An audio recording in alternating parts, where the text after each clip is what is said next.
Hey, welcome back. Today I wanted to do a chat and an updated flip through of my 2022 Hobonichi Weeks Mega. If you saw my last video, I mentioned that I am considering using this as my main planner in 2023 again. I'm still, working through all of my options and things like that and trying to hopefully pick something that I will stick with for most of 2023. But I have been reaching for my Hobonichi Weeks for the last 3 weeks, I think, consistently, and really enjoying my time in this again. I've made a few tweaks, but I thought I would just kind of bump back to like April, talk about how I have been using the planner, explain kind of some of the spreads, and then just give you guys a general flip through and talk about things that I think I would want to tweak if I do want to stick with this for next year. So I don't listen to instructions and I slot both sides of my notebook in here and somehow it magically works. I think they pretty specifically recommend not doing this because it's not great for the binding, but I don't know if it's because I've had this for so long. This pocket is pretty stretched out and it seems to not be damaging my cover, so I'm just not touching it.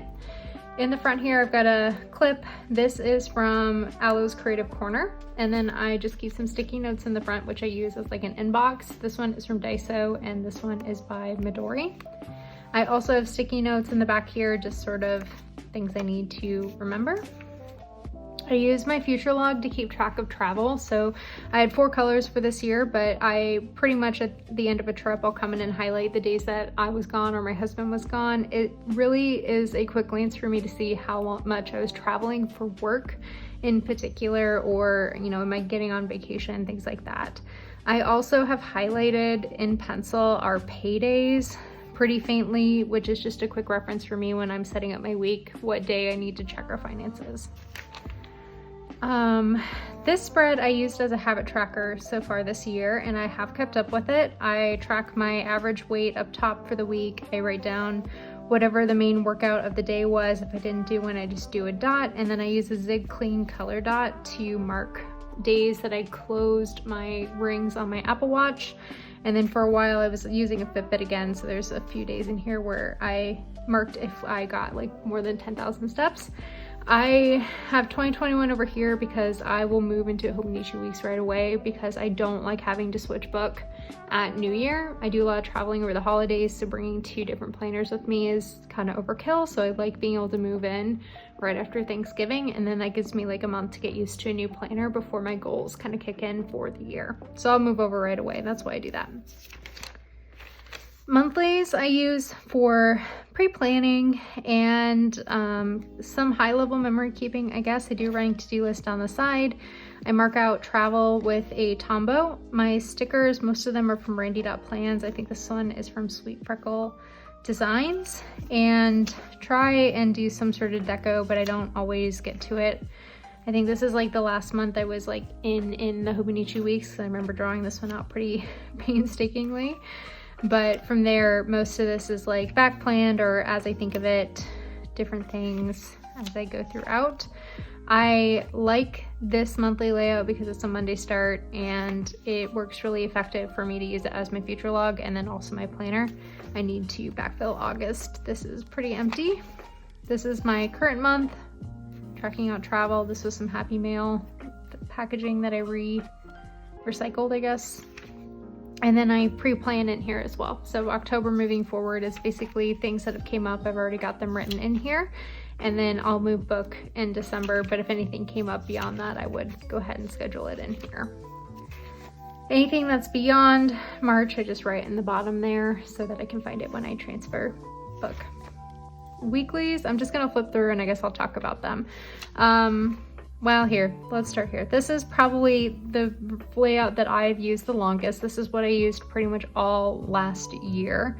And that is lined down the center. Left-hand column here is for all day events and appointments, date-specific tasks and notes, highlights of the day, habit tracker, running to-do list, and then I wanted to kind of sketch something in on the bottom side here. Loved this layout for about 1.5 years and used it.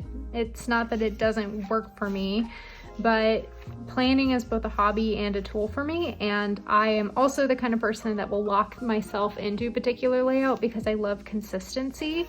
And I think that was kind of what killed the Hobonichi weeks for me this year. I was afraid of running out of pages because I barely got the year in last year's planner. And at the same time, I felt like I had to continue to use the same exact layout because it wasn't broken, and I just stopped experimenting. And I think that's kind of why I fell off the weeks here. I was still using it, I think, up until about this week. This is my last full week where I know I was in the Hobonichi weeks, and the rest of them are touch and go. So some of them are back planned. Some of them I used for like half the week and then back planned the second half, and vice versa. I don't think I would go more than a month without touching this. July and August, you'll see when we get there, that is where I completely stepped away from it for about 6 weeks, and then picked it back up recently and moved back in and all that kind of stuff. I'm still working on transferring some of that, so you'll see what that kind of looks like here in a bit. Like, this is all back planned. This is when we were in Iceland. This, I just had the mess up of a lifetime.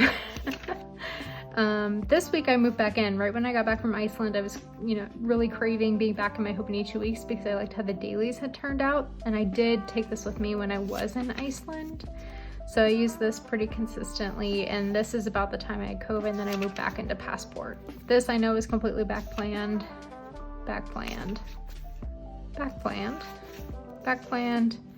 and then you'll see I kind of abandoned it again, completely blank spread, pretty much abandoned. And this I recently started back planning. So you'll notice that I've stopped putting the line down the center here because this is something that I knew I wanted to try. I knew that if I was gonna get back into the Hobonichi weeks, I needed to switch some things up. And just the easiest thing for me to kind of realize after kind of recreating this layout in a passport size bullet journal for a year is that I never did the delineating line in my passport. Let me show you here. I pretty much just did like week at a glance and then a bunch of notes instead of giving myself the 2 columns like I would do in here. And so I was like, okay, let me just try it without and see how this works. And in general, I can pretty much fit everything I need to in here. I spill over like some more memory kind of stuff or notes and stuff into this right-hand column. But in general, this I tried an Alistair method. Hate that, not gonna do that. This week I loved how this turned out. I did back plan this, but this is kind of the vibe that I'm going for, is more about just a running list for the week of everything that I need, and then any kind of notes spill over into here, and really using my running to-do list.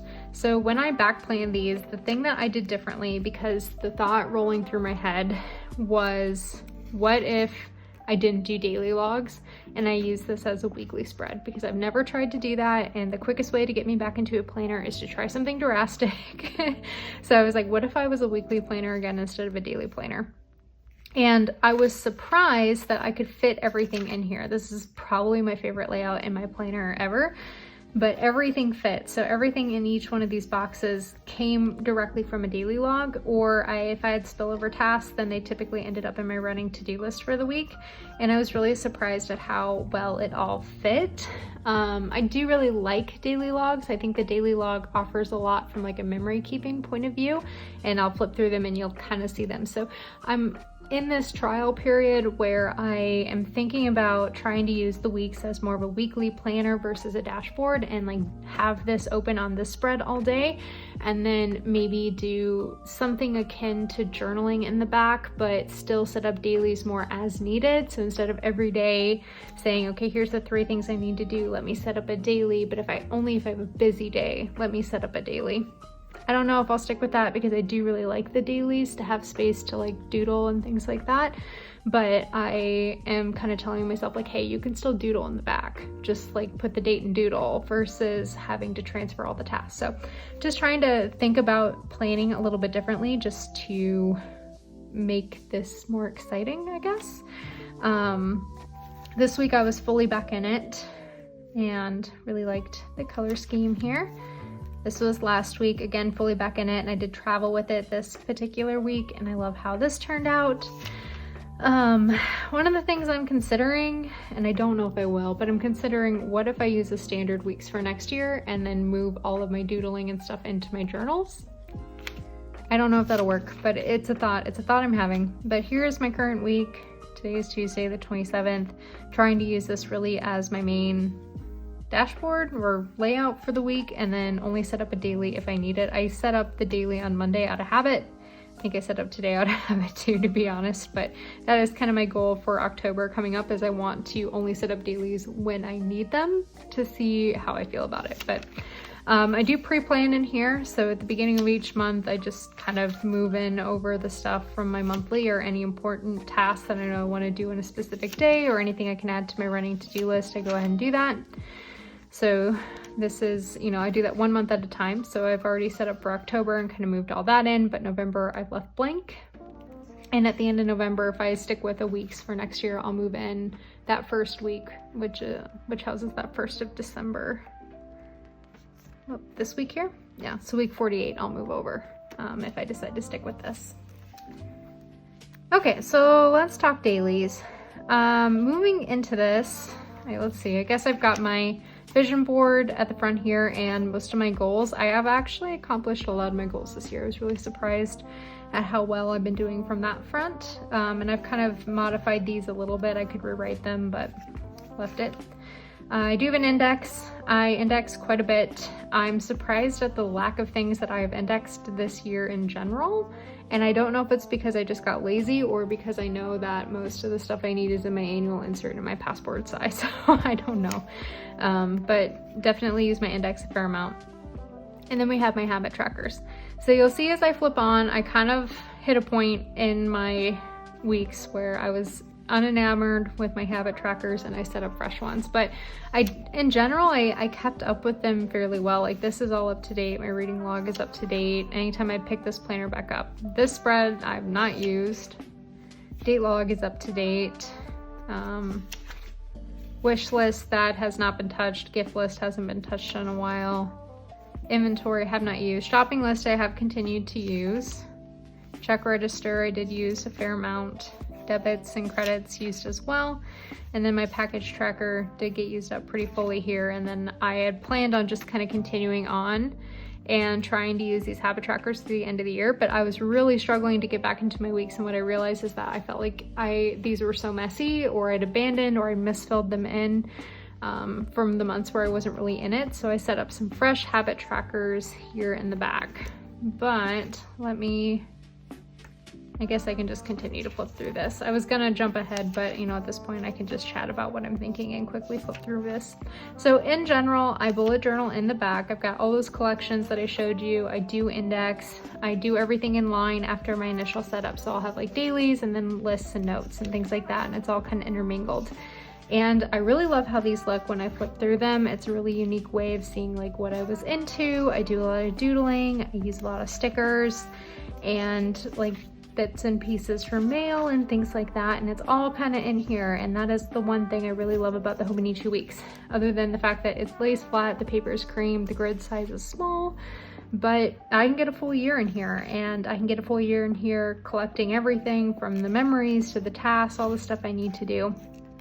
But I am curious to see if I can kind of plan with just a weekly spread again, because I think I am realizing that I use my dailies as a form of procrastination, because I'm writing the tasks on my monthly, my weekly, and my daily, and then I pick and choose kind of what I want to do daily, and usually what that ends up being is a bunch of like unfinished tasks here on my weekly that I choose to migrate or I ignore. So I don't know, I'm kind of thinking that maybe if I stare at it, that ended up pretty cute. If I stare at it all week, maybe it would work out pretty well, but I don't know, like, cause seeing like this stuff I really love, but I just got a little bit of journaling in here, doodling, and maybe 4 things to do. So maybe instead of just writing the 4 things to do, I could just do this, is a thought. But I don't know, we will see. More or less, I know I want the option to have a daily, particularly for crazy busy days. This is the week that we were in Iceland, and probably my most liked photo on Instagram. I love how all this looked out. I tried to kind of doodle my favorite thing from each day. Love how that turned out. This was the second half of the trip. And then back from vacation. And then more or less abandon this again and just kind of pick it up once a week. This is where I planned my Animal Crossing island. I just kind of wrote out the layout and some of the things that I wanted to do.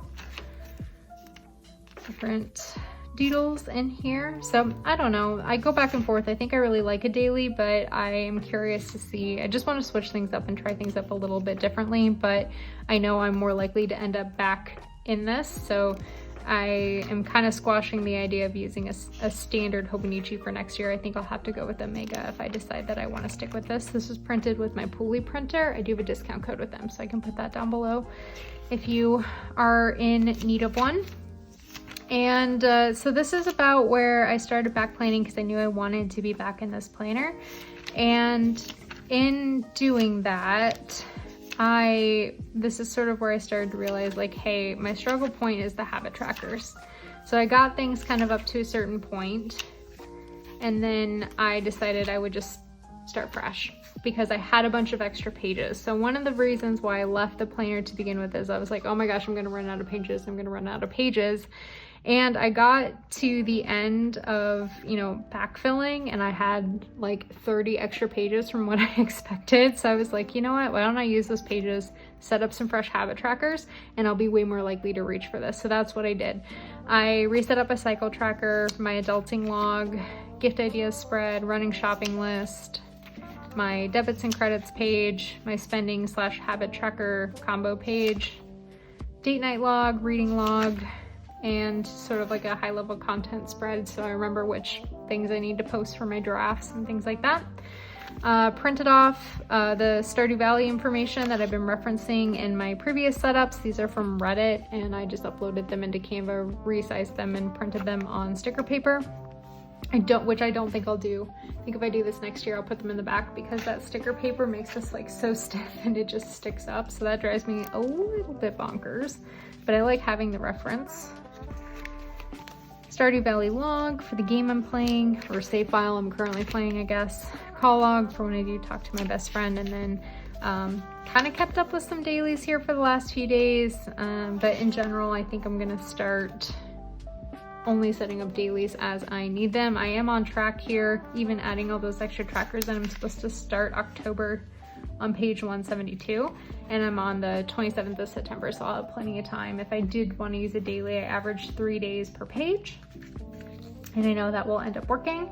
And then finally in the back, I did print all of these off. This is the monthly plan insert from Shop SM Plans, and these are the pocket size. I printed them on Tombow River paper and glued them in, and I did use them through April, and then I guess I used them in March too, it looks like. But by June, I've not touched these. I've not updated them. I am still doing my goals. I just didn't use the trackers in here. Most of my goals aren't daily habits, but they're like weekly, monthly things. Is sort of, you know, where I'm left at. And then finally in the back, I've got a pen test page. So speaking of pens, I do all my writing with this guy here. This is my Pilot Vanishing Point. It is inked with the Atramentis Archive ink. That's my go-to. Almost all of the coloring in of doodles is done with Tombow dual brush markers. I have a lot of them. I will link you to my 2021 pen favorites video, but I am planning on doing an updated one for 2022. I think I'm getting my years mixed up, but I'm going to do an updated pens favorite video, so be on the lookout for that. Also using like Zebra mild liners in here or Zig Clean color dots. So that's pretty much all I use in here. If I don't have this pen, I use a Uni Jetstream, which is a ballpoint pen, and I don't faff about with anything else. So I've got the two and they work. It's what I own in my home. I'm not trying any new pens. I guess that's the one thing I've kind of broken myself of. I know what pens I like, I know what works, and that is that. So anyway, I hope this was semi-helpful. I'm thinking I'm gonna be reaching for this a lot in Q4 and really considering moving back to it for 2023, mainly because I'm looking for something that I can just be more consistent in. I really enjoyed trying a lot of planners in 2022, but I am quite frankly stressed out because of it, and I'm ready to just like settle back into something and have something a little bit more streamlined. And for me, the easiest thing to be in is a Hobonichi Weeks because I know it works for me and get the full year in it. I can hybrid bullet journal And I'm hoping, if I'm a little bit more open-minded about trying different layouts out, that it can be a great creative outlet for me as well. Still toying around with the idea of doing a standard because I think it would be a fun challenge, but I also think that I would miss having space for dailies when I did want them, because this makes it a lot of fun for me, and I like sort of memory keeping in my planner as well, even though I have a separate journal memory keeping space. So can't help myself from double dipping. We will see where I land, but hopefully that was interesting. If you guys have any questions, let me know down below. If you made it this long, thank you so much for watching, and I'll catch you in the next one.